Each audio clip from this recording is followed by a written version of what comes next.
ಅದರಲ್ಲೂ ಕೂಡ ನಮ್ಮ ಪಕ್ಷ ಮುಖಂಡರು ನಾವುಗಳು ಎಲ್ಲರೂ ಸೇರಿ ಒಟ್ಟಿಗೆ ಹೋರಾಟ ಮಾಡಿದರೆ ಬಹುಶಃ ಮುಂದಿನ ದಿನಗಳಲ್ಲಿ ಕುಮಾರಣ್ಣ ನೇತೃತ್ವದಲ್ಲಿ ಸರ್ಕಾರ ಬರ್ತಕ್ಕಂಥದ್ದನ್ನು ಯಾರೂ ಕೂಡ ತಡೆಯಲಿಕ್ಕೆ ಸಾಧ್ಯ ಇಲ್ಲ.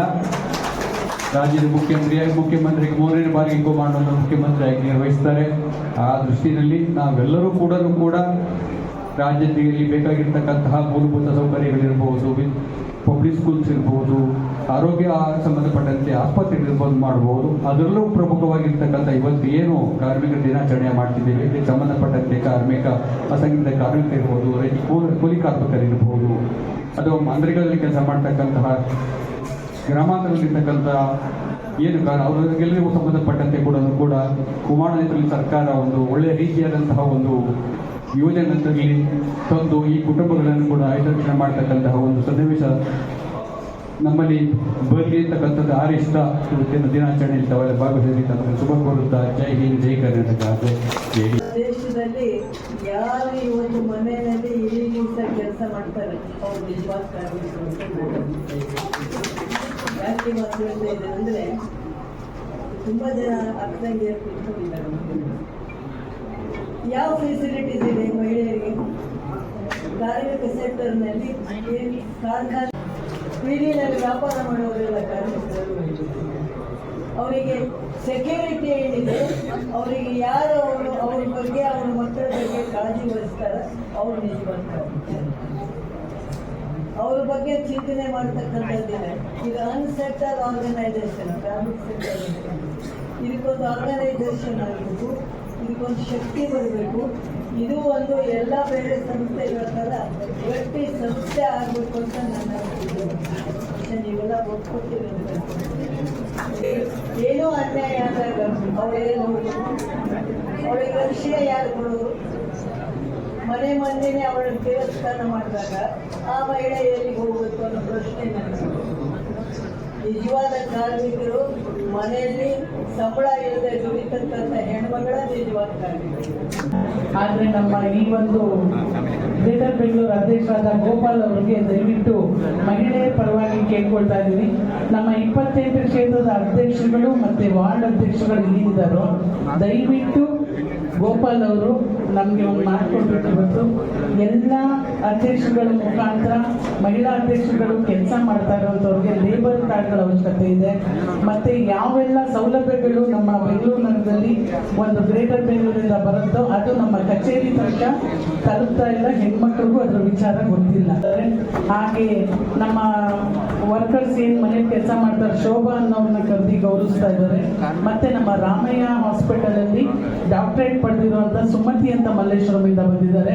ಹಾಗಾಗಿ ಅವರು 5 ಜನ ಮಹಿಳೆಯರಿಗೆ ನಮ್ಮ ಗ್ರೇಟರ್ ಬೆಂಗಳೂರು ಮಹಿಳಾ ವಿಭಾಗದಿಂದ ನಮಗೂ ಒಂದು ಅವಕಾಶ ಕೊಟ್ಟು ಇವತ್ತು ಸನ್ಮಾನ ಮಾಡಿ ಅವ್ರಿಗೆ ಗೌರವಿಸ್ತಾ ಇದ್ದಾರೆ. ಎಲ್ಲ ಮಹಿಳೆಯರ ಪರವಾಗಿ ನಾವು ಗೋಪಾಲ್ ಅವ್ರಿಗೂ ಅಭಿನಂದನೆಯನ್ನು ತಿಳಿಸ್ತಾ ಇದ್ದೀವಿ. ದಯವಿಟ್ಟು ಮೇಡೇನ ಇನ್ನು ಹೆಚ್ಚಿನ ಸಂಖ್ಯೆಯಲ್ಲಿ ನಾವು ಮಾಡೋಣ ಅಂತ ಹೇಳ್ತಾ ನನ್ನ 2 ಮಾತನ್ನು ಮುಗಿಸ್ತಾ ಇದ್ದೀನಿ.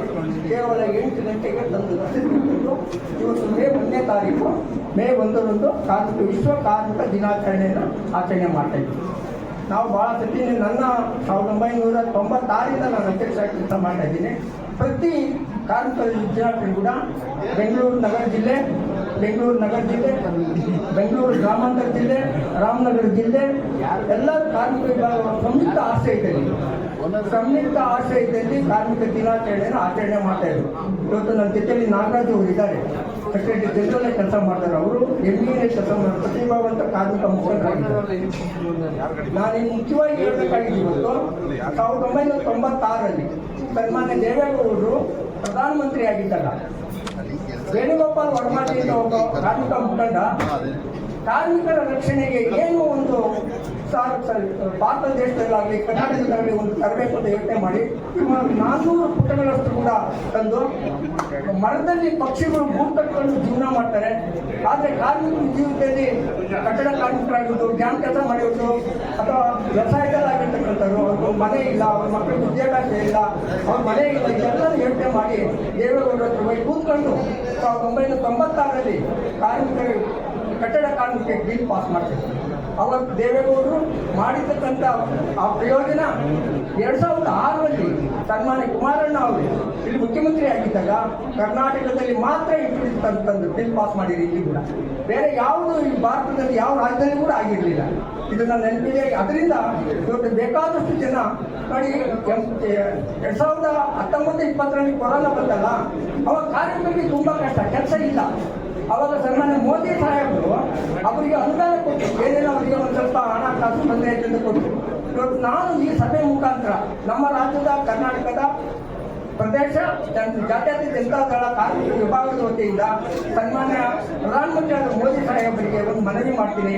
ಏನು 96ರಲ್ಲಿ ದೇವೇಗೌಡರು ಕಟ್ಟಡ ಕಾರ್ಮಿಕರಿಗೆ ಮಾಡಿರ್ತಕ್ಕಂಥ ಪ್ರಯೋಜನ, ಅವರು ಕೊರೋನಾ ಟೈಮ್ನಲ್ಲಿ ಏನು ಸಹಾಯ ಮಾಡಿದ್ರು, ಅದೇ ತರ ನೀವು ಈಗ ಏನಾದರೂ ಮಾಡಿ ಕಟ್ಟಡ ಕಾರ್ಮಿಕರಿಗೋ ಅಥವಾ ಅಸಂಘಟಿತ ಕಾರ್ಮಿಕರಿಗೋ, ರೈತ ಬಂದು ರೈತ ಕೆಲಸ ಮಾಡ್ತಕ್ಕಂಥವ್ರಿಗೋ, ಉದ್ಯೋಗದಲ್ಲಿ ಕೆಲಸ ಮಾಡ್ತಕ್ಕಂಥವ್ರಿಗೋ ಏನಾದರೂ ಒಂದು ಬಿಲ್ ಪಾಸ್ ಮಾಡಿ ಕಷ್ಟ ಕಾಲದಲ್ಲಿ ಬಂದಂತಹ ಸಂದರ್ಭದಲ್ಲಿ ಅವರಿಗೆ ಒಂದು ಜೀವನ ಮಾಡಿಕೊಂಡು ಅನುಕೂಲ ಮಾಡಬೇಕು ಅಂತ ಅಂದ್ಬಿಟ್ಟು ಸನ್ಮಾನ್ಯ ಪ್ರಧಾನಮಂತ್ರಿಗಳಿಗೆ ಈ ಸಭೆ ಮುಖಾಂತರ ನಾನು ಮನವಿ ಮಾಡ್ತೀನಿ. ಮುಖ್ಯವಾಗಿ ಇವತ್ತು ಏನು ಕಟ್ಟಡ ಕಾರ್ಮಿಕರು ಅಂತ ಇದ್ದಾರೋ ಎಲ್ಲ ಹೇಳಿದ್ದಾರೆ ನಿಜನೇ. ಕಟ್ಟಡ ಕಾರ್ಮಿಕರು ಅದು ಅನುಕೂಲ ತುಂಬಾ ಇದೆ. ನೋಡಿ, ನನಗೆ ಎಸ್ ಕೆ ಕಾಂತ ಅಂತ ಗುಲ್ಬರ್ಗದವರು ಲೇಬರ್ ಮಿನಿಸ್ಟರ್ ಆಗಿದ್ರು, ಡಿ ಗುರುನಾಥ್ ಅನ್ನೋದು ಗುರುತಾಗಿತ್ತು, ಸತ್ಯನಾರಾಯಣ ಅಂತಂದು ನಮ್ಮ ಜನತಾ ದಳದಲ್ಲಿ ಲೇಬರ್ ಮಿನಿಸ್ಟರ್ ಆಗಿದ್ರು. ಒಳ್ಳೊಳ್ಳೆ ಕೆಲಸ ಮಾಡ್ತಾರೆ.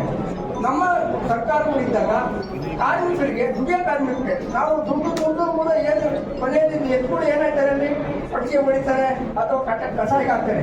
ಹಂಗೆ ಹಾಕ್ಬಾರ್ದು. ಕಾರ್ಮಿಕರಿಗೆ ಪ್ರತಿಫಲ ಸಿಗಬೇಕು ಅಂತ ಹೇಳ್ತಾ ಈ ಸಂದರ್ಭದಲ್ಲಿ ನನ್ನನ್ನು ಮಾತಾಡೋಕ್ಕೆ ಅವಕಾಶ ಕೊಟ್ಟಿದ್ದಾರೆ. ಮತ್ತೊಮ್ಮೆ ಕರ್ನಾಟಕ ಪ್ರದೇಶ ಜನತಾದಳ ಕಾರ್ಮಿಕ ವರ್ಗದ ರಾಜ್ಯ ಘಟಕದ ಪದಾಧಿಕಾರಿಗಳ ಪರವಾಗಿ, ನನ್ನ ವೈಯಕ್ತಿಕ ಪರವಾಗಿ ವಿಶ್ವ ಕಾರ್ಮಿಕ ದಿನ ಶುಭಾಶಯ ಕೋರುತ್ತಾ ನನ್ನ 2 ಮಾತು ಮುಗಿಸ್ತೀನಿ. ಮಹಾನಗರದಲ್ಲಿ ಆಚರಣೆ ಮಾಡೋಕ್ಕೆ ಅವಕಾಶ ಸಿಕ್ತು. ಅದಕ್ಕೆ ನಮ್ಮ ಬೆಂಗಳೂರು ಮಹಾನಗರದ ಅಧ್ಯಕ್ಷರಾದ ರಮೇಶ್ ಗೌಡರಿಗೆ ತುಂಬ ಹೃದಯದ ಧನ್ಯವಾದಗಳನ್ನು ಹೇಳ್ತೀನಿ. ಮತ್ತೆ ವಿಶೇಷವಾಗಿ ನಾನು ಪ್ರಥಮವಾಗಿ ಬೆಂಗಳೂರು ಮಹಾನಗರದ ಅಧ್ಯಕ್ಷನಾದಾಗ ನನ್ನ ಕನಸು ಇವತ್ತಿಗೆ ನನಸಾಗಿದೆ. ಏನಂದ್ರೆ ಪ್ರಥಮವಾಗಿ ಜಯಪ್ರಕಾಶ್ ನಾರಾಯಣರವರ ಹೆಸರಿನಲ್ಲಿ ಕಾರ್ಮಿಕ ರತ್ನ ಪ್ರಶಸ್ತಿಯನ್ನ ಹಲವು ಜನಕ್ಕೆ ಕೊಟ್ಟೆ. ಅದು ನನಗೆ ಸಾರ್ಥಕ ಅನಿಸ್ತು. ಮತ್ತೆ ಎರಡನೇದು ಅಪ್ಪಾಜಿ ಅಂದ್ರೆ ಎಚ್ ಡಿ ದೇವೇಗೌಡ ಅಪ್ಪಾಜಿ ಅವರ ಹೆಸರಿನಲ್ಲಿ ಒಂದು ಕಾರ್ಮಿಕ ರತ್ನ ಪ್ರಶಸ್ತಿ ಕೊಡಬೇಕು ಅಂತ ಆಸೆ ಇತ್ತು. ಅದೂ ನೆರವೇರಿತು. ಈಗ ನಮ್ಮ ಕೇಂದ್ರ ಮಂತ್ರಿಗಳಾದಂತಹ ಮಾಜಿ ಮುಖ್ಯಮಂತ್ರಿಗಳಾದಂತಹ ಎಚ್ ಡಿ ಕುಮಾರಣ್ಣ ಅವರ ಹೆಸರಲ್ಲಿ ಇವತ್ತು ಅಸಂಘಟಿತ ಕಾರ್ಮಿಕರು, ಏನೇ ಮನೆ ಕೆಲಸದವರು, ಹೆಣ್ಣು ಮಕ್ಕಳು, ಆಟೋ ಚಾಲಕರು, ಕಾರ್ಪೆಂಟ್ರು, ಬಾರ್ಬೆಂಡ್ರು, ಮತ್ತೆ ಕಟ್ಟಡ ಇದು ಎಲ್ಲ ರೀತಿಯಾಗಿ ಸುಮಾರು 25 ಜನರನ್ನ ಗುರುತಿಸಿ ಅವರನ್ನ ಸನ್ಮಾನಿಸುವ ಭಾಗ್ಯ ನನಗೆ ಸಿಕ್ಕಿದೆ. ಆದ್ದರಿಂದ ನಿಮ್ಮೆಲ್ಲರ ಸಹಕಾರ ಮುಂದೇನು ಇದೇ ರೀತಿ ಇರಲಿ. ಇನ್ನು ಕಾರ್ಮಿಕ ಏನೇ ಇದ್ರು, ಕಾರ್ಮಿಕ ಬಂಧುಗಳಿಗೆ ಏನೇ ತೊಂದರೆ ಆದರೂ ನನ್ನ ಕೈಲಾದ ಸಹಾಯ ಮಾಡ್ಕೊಂಡು ಬರ್ತಾ ಇದ್ದೀನಿ, ಮುಂದೇನು ಮಾಡ್ತೀನಿ. ಮತ್ತೆ ಏನೇ ಕಾರ್ಮಿಕ ಕಾರ್ಡು ಮತ್ತೆ ಏನಾದರೂ ಸಿಗಬೇಕಾದ್ರೆ ಸವಲತ್ತು ಕಾರ್ಮಿಕರಿಗೆ ಈಗಾಗಲೇ ನಾಗರಬಾವಿಯಲ್ಲಿ ಕಚೇರಿ ಇದೆ. ಅದರಲ್ಲಿ ನಾನು ಈಗಾಗಲೇ ನನ್ನನ್ನು ಭೇಟಿ ಮಾಡಿರೋರಿಗೆ ಮಾಡಿಕೊಡ್ತಾ ಇದ್ದೀನಿ. ಮುಂದಿನ ದಿನಗಳಲ್ಲಿ ನಿಮ್ಮೆಲ್ಲ ಸಹಕಾರದಿಂದ ಹೆಚ್ಚಿನ ಶಕ್ತಿ ಸಿಗಲಿ ಅಂತ ನಿಮ್ಮೆಲ್ಲರಿಗೂ ವಿಶ್ವ ಕಾರ್ಮಿಕ ದಿನಾಚರಣೆ ಶುಭಾಶಯ ಹೇಳುತ್ತಾ ನನಗೆ ಮಾತಾಡೋದಕ್ಕೆ ಅವಕಾಶ ಮಾಡಿಕೊಟ್ಟಂತ ತಮ್ಮೆಲ್ಲರಿಗೂ ಧನ್ಯವಾದಗಳು. ಇವತ್ತಿನ ದಿವಸ ಇಲ್ಲೇನು ಸೇರಿರ್ತಕ್ಕಂಥ ಏನಿವತ್ತು ಅಂತಾರಾಷ್ಟ್ರೀಯ ಕಾರ್ಮಿಕ ದಿನಾಚರಣೆ, ಕಾರ್ಮಿಕ ವಿಭಾಗ ಘಟಕದ ಅಧ್ಯಕ್ಷರಾಗಿರ್ತಕ್ಕಂಥ ಗೋಪಾಲ್ ಅಣ್ಣವರು ಇವತ್ತು ಸಂಪೂರ್ಣವಾಗಿ ಈ ಒಂದು ಕಾರ್ಯಕ್ರಮವನ್ನು ಆಯೋಜನೆ ಮಾಡಿದ್ದಾರೆ. ಅದೇ ರೀತಿ ಅವ್ರಿಗೆ ಮತ್ತೆ ಮುಂಭಾಗದಲ್ಲಿ ಕೂತಿರ್ತಕ್ಕಂಥ ಎಲ್ಲ ನಮ್ಮ ಪಕ್ಷದ ಈ ಒಂದು ಕಾರ್ಮಿಕ ದಿನಾಚರಣೆ ಅಂಗವಾಗಿ ತಾವೆಲ್ಲ ಏನ್ ಬಂದು ಬಹಳ ಶ್ರದ್ಧೆಯಿಂದ ಬೆಳಿಗ್ಗೆ 10 ಗಂಟೆಯಿಂದ ತಾವೆಲ್ಲ ಏನು ಕೂತಿದ್ದೀರಿ, ತಮಗೆ ಪಕ್ಷದ ವತಿಯಿಂದ ಅಭಿನಂದನೆಗಳನ್ನ ಹೇಳ್ತಾ ಇದ್ದೀನಿ. ಅದೇ ರೀತಿ ಈ ಒಂದು ಕಾರ್ಯಕ್ರಮದಲ್ಲಿ ಈಗಾಗಲೇ ತಮ್ಮನ್ನೆಲ್ಲ ಉದ್ದೇಶಿಸಿ ಮಾತನಾಡಿರ್ತಕ್ಕಂಥದ ಪಕ್ಷದ ಮಾರ್ಗದರ್ಶಕರು, ಮಾಜಿ ಶಾಸಕರು, ಹಿರಿಯರಾಗಿರ್ತಕ್ಕಂಥ ಶ್ರೀಯುತ ತಿಪ್ಪೇಸ್ವಾಮಿ ಸಾಹೇಬ್ರೆ, ಅದೇ ರೀತಿ ಇನ್ನೊಬ್ರು ಮಾಜಿ ಮಂತ್ರಿಗಳು, ಹಿರಿಯರು, ತಾಯಿ ಸಾಮಾನ್ಯರು ಆಗಿರ್ತಕ್ಕಂಥ ಲೀಲಾದೇವಿ ಅಮ್ಮನವರೇ, ನಮ್ಮ ರಾಜ್ಯ ಕಾರ್ಮಿಕ ಘಟಕದ ಅಧ್ಯಕ್ಷರಾದಂಥ ಶ್ರೀರಾಮಣ್ಣವರೇ, ಮಹಿಳಾ ಘಟಕದ ಅಧ್ಯಕ್ಷರು ಸಹೋದರಿಯಾಗಿರ್ತಕ್ಕಂಥ ಶೈಲಜಾರಾವ್ ಅವರೇ, ನಮ್ಮ ನಾರ್ತ್ನ ಕಾರ್ಯಾಧ್ಯಕ್ಷರು ಆಗಿರ್ತಕ್ಕಂಥ ಹರೀಶ್ ಅವರೇ, ನಮ್ಮ ಹಿಂದೆ ರಾಜ್ಯ ಮಹಿಳಾ ಘಟಕದ ಅಧ್ಯಕ್ಷರಾಗಿ ಕೆಲಸ ಮಾಡಿರ್ತಕ್ಕಂಥ ಶೀಲಾ ನಾಯಕ್ ಅವರೇ, ಪಕ್ಷದ ಮಹಾಪ್ರಧಾನ ಕಾರ್ಯದರ್ಶಿಗಳ ಕೆಲಸ ಮಾಡ್ತಾ ಇರ್ತಕ್ಕಂಥ ವಕೀಲರು ಆಗಿರ್ತಕ್ಕಂಥ ರಮೇಶ್ ಅವರೇ, ಇನ್ನೊಬ್ರು ನಮ್ಮ ಈ ಭಾಗದಲ್ಲಿ ಬ್ರಾಹ್ಮಣ ಸಮುದಾಯ ಅಂತಂದ್ರೆ ಆ ಭಾಗದಲ್ಲಿ ಬಹಳ ಪೂಜೆ ಪುರಸ್ಕಾರ ಎಲ್ಲ ಬಹಳ ಜಾಸ್ತಿ ಮಾಡ್ತಾರೆ. ಹಾಗಾಗಿ ಇನ್ನೂ ಹೆಚ್ಚು ಪೂಜೆಗಳೆಲ್ಲ ಮಾಡಿ ನಮ್ಮ ಪಕ್ಷಕ್ಕೂ ಒಳ್ಳೇದಾಗ್ಲಿ ಅಂತೇಳಿ ಬೆಂಗಳೂರು ಸೌತ್ ಅಲ್ಲಿ ಅವ್ರನ್ನೇ ಅಧ್ಯಕ್ಷರು ಮಾಡಿರ್ತಕ್ಕಂಥ ಎಚ್ ಸಿ ಕೃಷ್ಣಣ್ಣ ಅವರೇ, ನಮ್ಮ ಪೂರ್ವೋತ್ತರ ಭಾಗದ ಅಧ್ಯಕ್ಷರಾಗಿರ್ತಕ್ಕಂಥ ನಟರಾಜ್ ಅವರೇ, ನಮ್ಮ GBA ಕಾರ್ಯಾಧ್ಯಕ್ಷರು ಆತ್ಮೀಯರು ಆಗಿರ್ತಕ್ಕಂಥ ನಮ್ಮ ತುಳಸಿರಾಮ್ ಅವರೇ, ನಮ್ಮ ವೆಸ್ಟ್ ಭಾಗದ ಅಧ್ಯಕ್ಷರು ಹಿಂದೆ ಪಕ್ಷದ BBMP ನಮ್ಮ ವಿರೋಧ ಪಕ್ಷದ ನಾಯಕರಾಗಿ ಕೆಲಸ ಮಾಡಿರ್ತಕ್ಕಂಥ ತಿಮ್ಮೇಗೌಡ್ರೆ, ಏನೇ ಮಾಡಿದ್ರು ಸಹ ಬೆಳಗ್ಗೆ ನಾವೇನಾದ್ರೂ ಬಂದು ದುಡ್ಡು ಬೇಕು ಅಂದ್ರೆ ಅವ್ರ ಹತ್ರನೇ ಕೇಳಿ ಇಸ್ಕೊಂಡ್ ಬರ್ಬೇಕು. ಯಾಕಂತಂದ್ರೆ ಎಲ್ಲ ನಮ್ಗಿಂತ ನಮ್ಮಲ್ಲಿ ನಮ್ಮೇನು ಆಸ್ತಿ ಗೀಸ್ತಿ ಇದ್ರೆ ನಮ್ಗಿಂತ ಹೆಚ್ಚು ಆಸ್ತಿ ಹೆಣ್ಮಕ್ಳ ಹೆಸರಲ್ಲೇ ಇರ್ತದೆ. ಹಾಗಾಗಿ ಅವ್ರಿಗೆ ಹೆಚ್ಚಿನ ಒಂದು ಭದ್ರತೆ ಇದೆ. ಹಾಗಾಗಿ ಅಮ್ಮವರು ಹೇಳ್ತಾ ಇದ್ರು. ಹಾಗಾಗಿ ಕಾರ್ಮಿಕರು ನಾನು ಅದೇ ಕೇಳ್ತಾ ಇದ್ದೆ ತಿಪ್ಪೇಸ್ವಾಮಿ ಸಾಹೇಬರಿಗೆ, ಸಂಘಟಿತ ಮತ್ತೆ ಅಸಂಘಟಿತಕ್ಕೆ ಇರ್ತಕ್ಕಂಥ ವ್ಯತ್ಯಾಸ ಏನು ಅಂತ ಹೇಳಿ ನಾನು ಕೇಳ್ತಾ ಇದ್ದೆ. ಹಾಗಾಗಿ ಬಹಳ ಜನ ನಮ್ಮ ಮೊನ್ನೆ ತಾನೇ ನಮ್ಮ ಒಬ್ರು ಪಾಪ ತೀರ್ಕೊಂಡ್ಬಿಟ್ರು. ಯಾರು ಸರ್? ನಮ್ಮ ಬಹಳ ಹೋರಾಟ ಮಾಡ್ಕೊಂಡು ಯಾರು ನಮ್ಮ ಅನಂತ್ ಸುಬ್ರಾವ್ ಅವರು ಬಹಳ ಹೋರಾಟದಲ್ಲಿ ಬಹಳ ಮುಂಚೂಣಿಯಲ್ಲಿ ಇರ್ತಕ್ಕಂಥವ್ರು ಅನಂತ್ ಸುಬ್ರಾವ್ ಅವರು ಪಾಪ ಇವತ್ತು ನಮ್ಮ ಕಣ್ಮುಂದೆ ಇಲ್ಲ. ಆದ್ರೆ ಅವರು ಬಹಳ ದೊಡ್ಡ ಮಟ್ಟದ ಕಾರ್ಮಿಕರಿಗೋಸ್ಕರನೇ ಅವ್ರ ಜೀವನವನ್ನ ಮುಡುಪಾಗಿಟ್ಟಂತ ಒಬ್ಬ ಮಹಾನ್ ವ್ಯಕ್ತಿ ಅಂತ ಹೇಳಿದ್ರೆ ತಪ್ಪಾಗ್ಲಾರ್ದು. ಅದೇ ರೀತಿ ಏನಪ್ಪಾ ಈ ಒಂದು ವಿಶ್ವ ಕಾರ್ಮಿಕರ ದಿನಾಚರಣೆಯಲ್ಲಿ ಅಂತಾರಾಷ್ಟ್ರೀಯ ಮಟ್ಟದಲ್ಲಿ ಕಾರ್ಲ್ ಮಾರ್ಕ್ಸ್ ಅಂತ ಹೇಳಿ ಒಂದು ನಾನು ಅದೇ ಬರ್ಕಂತ ಇದೆ, ದಾಸ್ ಕ್ಯಾಪಿಟಲ್ ಅಂತ ಹೇಳಿ ಒಂದು ಪುಸ್ತಕವನ್ನ ಬರೆದಿದ್ರು. ಅದೇ ನಾನು ಕೇಳ್ತಾ ಇದ್ದೆ. ಅದಾದ ನಂತರ ಆ ದಾಸ್ ಕ್ಯಾಪಿಟಲ್ ಅಂತ ಏನು ಒಂದು ಪುಸ್ತಕವನ್ನ ಬರೆದಿದ್ರು, ಅವರು 12 ಗಂಟೆಗಳ ಕಾಲ ಏನು ಕಾರ್ಮಿಕರು ಕೆಲಸವನ್ನ ಮಾಡಬೇಕು ಅಂತೇಳಿ ಅವರು ಒಂದು ಪುಸ್ತಕವನ್ನ ಬರೆದಿದ್ರು ಅಂತಾರಾಷ್ಟ್ರೀಯ ಮಟ್ಟದಲ್ಲಿ. ಅದೇ ರೀತಿ ಏನು ನಮ್ಮ ಸಂವಿಧಾನ ತಂದುಕೊಟ್ಟಂತ ಡಾಕ್ಟರ್ BR ಅಂಬೇಡ್ಕರ್ ಅವರು ಅದಕ್ಕೆ ಒಂದು ತಿದ್ದುಪಡಿಯನ್ನ ತಂದ್ರು.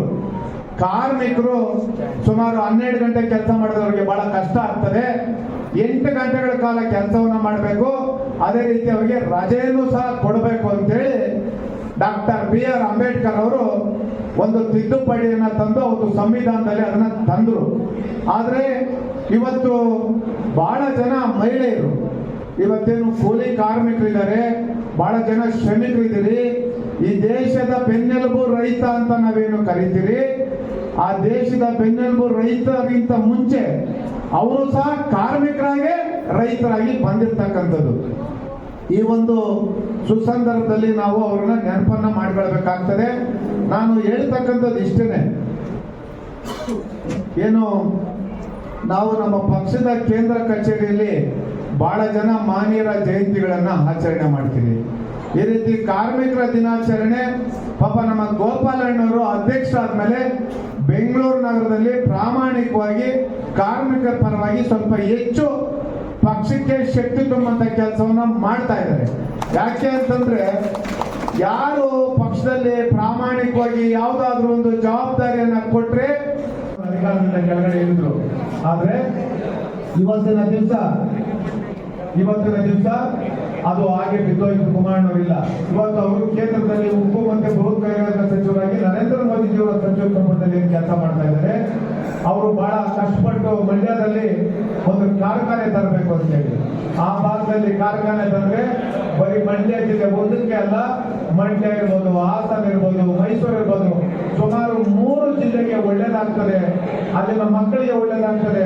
ಇವತ್ತು ದಿವಸ ನಾವು ಹಿಂದೆ ಒಂದು 15-20 ವರ್ಷದ ಹಿಂದಕ್ಕೆ ಹೋದ್ರೆ ಯಾವ್ದಾದ್ರು ಒಂದು ಊರು ಹೋದ್ರೆ ಒಬ್ಬ ಗ್ರಾಜುಯೇಟ್ ಒಬ್ಬ MBBS ಸ್ಟೂಡೆಂಟ್ ಸಿಗ್ತಾ ಇದ್ದ. ಇವತ್ತು ಪ್ರತಿ ಮನೆಯಲ್ಲೂ ಸಹ ಒಬ್ಬ ಗ್ರಾಜುಯೇಟ್ ಇದ್ದಾನೆ, ಡಬಲ್ ಗ್ರಾಜುಯೇಟ್ ಇದ್ದಾರೆ, MBBS ಸ್ಟೂಡೆಂಟ್ ಇದ್ದಾರೆ. ಅವ್ರಿಗೆಲ್ಲರೂ ಸಹ ಇವತ್ತು ಉದ್ಯೋಗ ಇಲ್ಲ. ಹಾಗಾಗಿ ಅವ್ರು ಏನ್ ಮಾಡ್ತಾರೆ, ಯಾರು ಇವತ್ತು ಏನು ಅಂತ ಬಂದಿದೆ ಇವತ್ತು ನಾವು ನೋಡ್ತಾ ಇದ್ದೀವಿ ದಿನಪ್ಪ. ಇವತ್ತು ನಾನು ಪತ್ರಿಕೆಯಲ್ಲಿ ಓದ್ತಾ ಇದೆ, ಯಾವುದೋ ಒಂದು ಕಂಪನಿ, ಈಗ ನಮ್ಮ ಟಾಟಾ ಅಂತ ಕಂಪನಿಗಳಲ್ಲಿ ಸುಮಾರು 5,000 ಜನ 10,000 ಜನ ಇವತ್ತು ಕೆಲಸದಿಂದ ತೆಗೆದಾಕ್ತಾ ಇದ್ದಾರೆ. ಅವರ ಪರಿಸ್ಥಿತಿ ಏನು, ಅವರ ಕುಟುಂಬಗಳು ಯಾವ ರೀತಿ ನಿರ್ವಹಣೆ ಆಗ್ತವೆ. ನಾನು ಮೊನ್ನೆ ಒಂದು ಇದೇ ವಾರದಲ್ಲಿ 3 ಜನ ಕೆಲಸ ಇಲ್ಲದೆ ಮದುವೆ ಮಾಡ್ಕೊಂಡಿದ್ದಾರೆ. ಇವತ್ತು ಅವರು 3ನೇ ಫ್ಲೋರಿಂದ ಬಿದ್ದು ಪ್ರಾಣ ಕಳ್ಕೊಂಡಿದ್ದಾರೆ ಒಂದು ಹೆಣ್ಮಗಳು. ಅದೇ ರೀತಿ 2-3 ಹುಡುಗರು ಅದೇ ರೀತಿ ಮಾಡ್ಕೊಂಡಿದ್ದಾರೆ. ಇನ್ನು ಸರಿಯಾದ ರೀತಿ ಇಂಪ್ಲಿಮೆಂಟ್ ಆಗಲಿಲ್ಲ. ಸುಮಾರು 100 ಜನ ಕಾರ್ಮಿಕರ ಕಡೆ ಒಬ್ಬರು ಕೆಲಸ ಮಾಡ್ಬೋದು ಅಂತ ಹೇಳ್ತಾರೆ. ಅಂತ ಪರಿಸ್ಥಿತಿ ನಿರ್ಮಾಣ ಆಯಿತು ಅಂತಂದ್ರೆ ಇವತ್ತು ನಮ್ದು ಸ್ಕೂಲ್ಗಳಿದ್ದಾವೆ. ನಮ್ಮ ಸ್ಕೂಲ್ಗಳಲ್ಲೂ ಸಹ ಇವತ್ತು ಇಂಪ್ಲಿಮೆಂಟ್ ಮಾಡಬೇಕು ಅಂತೇಳಿ ಅದೇ ಒಂದು ಸಬ್ಜೆಕ್ಟ್. ಯಾಕೆಂತಂದ್ರೆ ಟೆಕ್ನಿಕಲಿ ನಾವೇನು ಇವತ್ತು ಸಮಾಜದಲ್ಲಿ ನಾವು ಇವತ್ತೇನು ಬದಲಾವಣೆ ತರಬೇಕು ಅಂತಂದ್ರೆ ಟೆಕ್ನಾಲಜಿ ವೈಸು ನಾವೆಲ್ಲ ಅಷ್ಟೇ ಪ್ರಬುದ್ಧರಾಗಿ ನಾವು ಅದಕ್ಕೆ ಆದ್ಯತೆಯನ್ನು ಕೊಡಬೇಕಾಗ್ತದೆ.